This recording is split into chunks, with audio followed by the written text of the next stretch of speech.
السلام علیکم ناظرین، ہرپل جیو کے ڈرامہ سیریل جان نثار کی نیکسٹ ایپیسوڈ میں ریگولر ویورز کو یہ کیوریوسٹی تھی کہ کشمالہ نے دعا کو مارنے کے لیے کرنٹ والی استری دعا کے کمرے میں رکھوائی تھی، جس کے بعد دعا کو بے ہوش فرش پہ لیٹا بھی دکھایا جاتا ہے جب نوشیروان اسے دیکھ کر بہت پریشان ہو جاتا ہے۔ تو ڈرامے کے ریگولر ویورز کو یہ ٹینشن تھی کہ کہیں دعا کو کرنٹ تو نہیں لگ گیا، کہیں وہ مر تو نہیں جائے گی ڈرامے میں، کیونکہ دانش تیمور کے اکثر ڈراموں کا اینڈ ٹریجک اور سیڈ ہی ہوتا ہے، لیکن گڈ نیوز یہ ہے کہ دعا کو کچھ بھی نہیں ہوگا۔ ہاں، اسے کرنٹ تو ضرور لگے گا استری سے اور وہ بے ہوش بھی ہو جائے گی، لیکن ظاہر ہے بھائی نوشیروان اپنی دعا کی ہر مشکل پر اس کے ساتھ ہوتا ہے۔ تو ابھی بھی جیسے ہی دعا کو کرنٹ لگے گا نوشیروان اسی وقت کمرے میں انٹر ہوگا، دعا کو یوں بے ہوش پڑا دیکھ کر فوراً اسے ایمرجنسی میں لے کر جائے گا، جہاں دعا کی جان تو بچ ہی جائے گی، اور یہ بھی ممکن ہے کہ ڈاکٹر صاحب اسے گڈ نیوز سنائیں کہ آپ دونوں پیرنٹس بننے والے ہیں، کیونکہ اماں سائیں نوشیروان کی اولاد کو دیکھنے کے لیے دن رات دعاؤں میں مصروف رہتی ہیں، تو ہو سکتا ہے ان کی دعائیں رنگ لے آئی ہوں۔ اور یہ گڈ نیوز سننے کے بعد اماں سائیں بابا سائیں تو ظاہر ہے کہ بہت خوش ہوں گے، لیکن کشمالہ بیچاری کا حال برا ہو جائے گا، کیونکہ اس سے پہلے کشمالہ دعا کو برملا اپنی نفرت کا اظہار کر چکی ہے کہ میں تم سے شدید نفرت کرتی ہوں، جس پر دعا بہت حیران ہوتی ہے اور کشمالہ سے کہتی ہے کہ کشمالہ جی،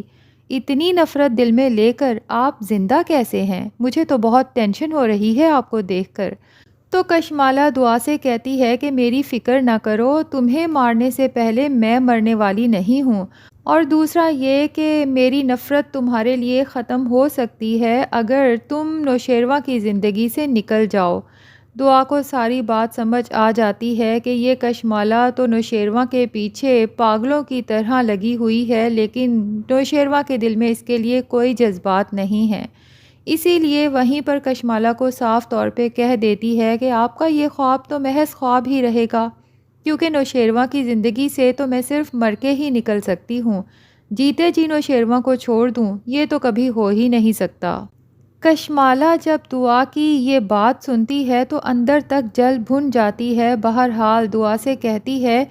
کہ میں کشمالہ ہوں، جو میں چاہتی ہوں نا وہ حاصل کر کے ہی رہتی ہوں۔ تو کشمالہ کی اس دھمکی سے تو یہی لگ رہا ہے کہ کشمالہ نے اپنے شوہر کا مرڈر بھی خود ہی کروایا ہے، کیونکہ اس کا دل بہت پہلے کا نوشیروان پہ آ چکا تھا اور اسے حاصل کرنے کا کوئی اور طریقہ تو تھا نہیں،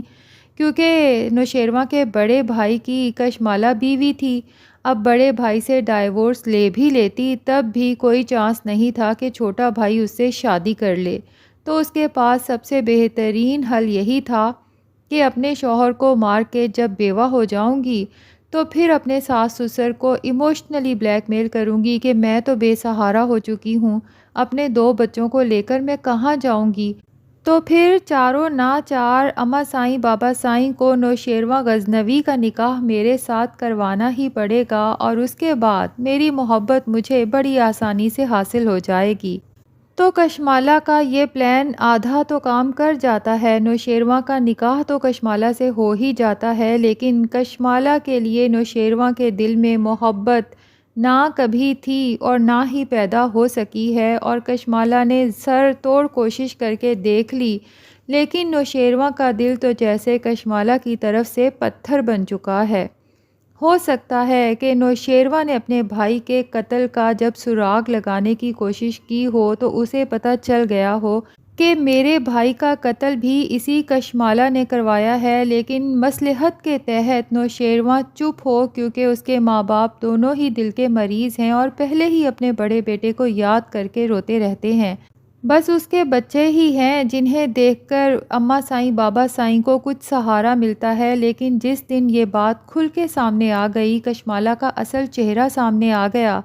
تو ظاہر ہے کہ کشمالہ کو تو اس گھر سے نکالنا ہی پڑے گا اور بچے بھی اس کے ساتھ چلے جائیں گے۔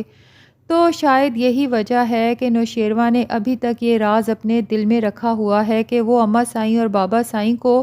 یہ راز بتا کر ایک تو ویسے ہی مزید اداس نہیں کرنا چاہتا، اور پھر اگر بڑے بھائی کے بچے بھی یہاں سے چلے گئے تو اماں سائیں بابا سائیں کا جینے کا آخری سہارا بھی ختم ہو جائے گا۔ لیکن اب تو یہی لگتا ہے جیسے بابا سائیں کے دل میں بھی یہ بات آ چکی ہے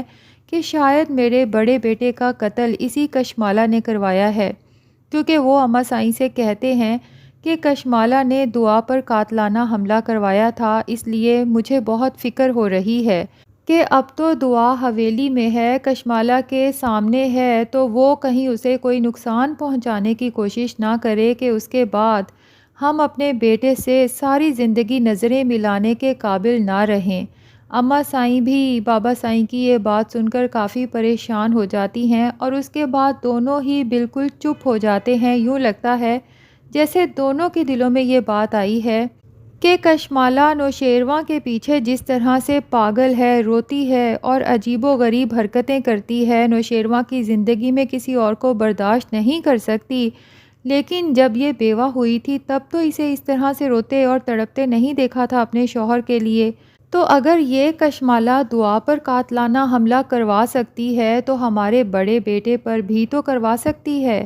نوشیروان کی محبت حاصل کرنے کے لیے۔ بہرحال سب کے دلوں میں یہ شک تو آ ہی چکا ہے، لیکن سبھی اپنے اس خیال کو ایک دوسرے سے شیئر کرنے سے فی الحال گھبرا رہے ہیں۔ لیکن اماں سائیں نوشیروان سے کہتی ہیں کہ اب تمہارے بابا سائیں کی طبیعت بہت سنبھل چکی ہے، تو بہتر یہی ہے کہ تم دعا کو لے کر شہر واپس چلے جاؤ۔ اور کشمالہ جب دیکھتی ہے کہ اس کا وار خالی گیا ہے اور دعا تو اسی طرح سے ہنسی خوشی نوشیروان کے ساتھ شہر واپس جا رہی ہے، تو اسے تو یوں محسوس ہوتا ہے جیسے کسی نے اس کے دل پر جلتا انگارہ رکھ دیا ہو۔ دعا کشمالہ کے پاس سے جب گزرتی ہے تو ایک طنزیہ مسکراہٹ اس پر پھینکتی ہے، جیسے اسے احساس دلا رہی ہو کہ مجھے پتہ چل چکا ہے کہ مجھے مارنے کی یہ سازش تمہاری تھی، لیکن دیکھ لو کہ ناکام گئی، کیونکہ میرے نوشیروان نے بروقت آ کے مجھے بچا لیا۔ بہرحال جب نوشیروان اور دعا واپس پہنچ جاتے ہیں تو دعا نوشیروان سے کہتی ہے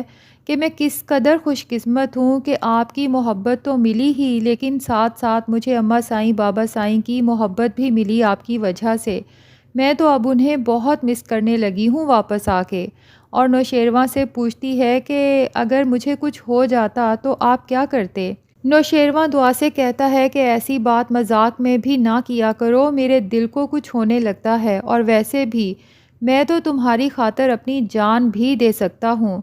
تو دعا نوشیروان سے کہتی ہے کہ مجھے آپ کی جان نہیں بلکہ آپ کا ساتھ چاہیے، اور ہمیشہ کے لیے چاہیے۔ اب دیکھنا یہ ہے کہ کیا دعا نوشیروان کو بتائے گی کہ کشمالہ نے مجھے جان سے مارنے کی دھمکی دی تھی اور اس کے بعد ہی مجھے وہ کرنٹ لگا تھا، اور نوشیروان کو جب یہ پتہ چلے گا کہ کشمالہ نے ہی دعا کو مارنے کی کوشش کی تھی تو کیا اس کے بعد بھی وہ کشمالہ کو اپنے نکاح میں رکھے گا یا پھر طلاق دے کر آزاد کر دے گا؟ کیونکہ ایسی خطرناک عورت کو حویلی میں رکھنا ظاہر ہے کہ خطرے سے خالی نہیں ہے۔ تو ناظرین، آپ کا کیا خیال ہے کہ یہ سب جاننے کے بعد نوشیروان کشمالہ کو طلاق دے گا یا نہیں؟ کمنٹ سیکشن میں اپنی رائے کا اظہار ضرور کریں، اور اگر ہمارے چینل پہ نئے ہیں تو پلیز چینل کو بھی سبسکرائب کر لیں۔